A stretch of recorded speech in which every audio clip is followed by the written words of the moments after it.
చంద్రబాబు నాయుడు గారు అసలు నేను మిమ్మల్ని తిడదామని అనుకోవట్లేదు. కానీ ఇప్పుడు మీరు ఇచ్చిన స్టేట్మెంటు నా బ్లడ్ బాయిల్ అయిపోతుంది.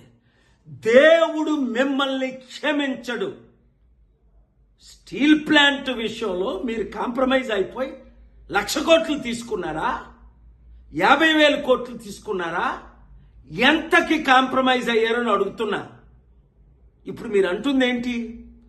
సెంటిమెంట్ అని అనకండి, మనకెవరు సపోర్ట్ చేయరు అంటే అర్థం ఏంటి? ఎత్తుకెళ్ళిపోవడమేనా మోదీ గవర్నమెంట్? అదానీలకి అంబానీలకి అమ్మేయడమేనా? 8,00,000 కోట్ల విలువైన స్టీల్ ప్లాంట్ని మీ 3 పార్టీలు అమ్మిస్తే ఏప్రిల్ 25ని ఏపీ హైకోర్టుకి వెళ్ళి జడ్జి శేషయ్య గారు ముందు ఆర్గ్యూ చేసి స్టేటస్ కో తీసుకొచ్చాను అమ్మకుంటా. ఇప్పుడు సీక్రెట్గా అమ్మడానికి మీరు గ్రీన్ సిగ్నల్ ఇచ్చినట్టేనా? ఎలక్షన్ ముందేమన్నారు? స్టీల్ ప్లాంట్ని కాపాడుకుందామని 100 సార్లు అన్నారు. ఇప్పుడేమంటున్నారు? సెంటిమెంట్ అని రోజు అనకూడదు, అంటే అమ్మి పడేయండి అని. మీకు వస్తున్న లాభం ఏంటి? ప్రజలు ప్రశ్నిస్తుంది.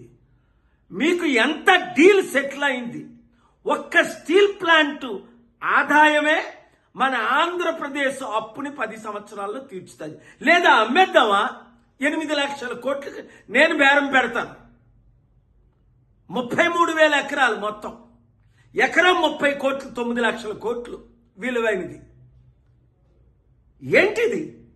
మీరు ఇంత కాంప్రమైజ్ అయిపోతారా? ఈ వయసులో మీ డబ్బుడు అమ్ముడుపోయారా? లేదా జైల్లో పెడతారని అమ్ముడుపోయారా? లేదా మీ కొడుకు మంచి భవిష్యత్తు ఇద్దామని అమ్ముడుపోయారా? లేదా ఏడి పవన్ కళ్యాణ్ ఏం చేస్తున్నారు? ఎంతకాలం మా విశాఖ ప్రజల్ని మీరు మోసం చేస్తారు? అంటే విశాఖపట్నాన్ని ప్రేమ లేక, మీరు రాయలసీమలో పుట్టి పెరిగినందుక?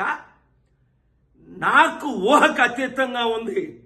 నేను ప్రార్థిస్తాను, మీడియా మిత్రులారా, ప్రతి తెలుగు వాడికి ఈ వీడియో చేరినంత వరకు దీన్ని పబ్లిష్ చేయండి, వైరల్ చేయండి. చాలా సీరియస్ అయిపోయింది. స్టీల్ ప్లాంట్ నా మీద ఒత్తిడి వస్తుంది, స్టే వెకేట్ చేయను. ప్రాణమైనా పెడతా, ఫైట్ చేస్తా. ప్రత్యేక హోదా తెచ్చుకుందాం, స్టీల్ ప్లాంట్ ని కాపాడుకుందాం, ఆంధ్రప్రదేశ్ని, తెలుగు సత్తాని, తెలంగాణ మొత్తం ఏకమైపోదాం. ఈ దొంగ రాజకీయ కుట్ల రాజకీయ కుటుంబ కుల పాలనకి అంతం చేద్దాం. Thank you very much.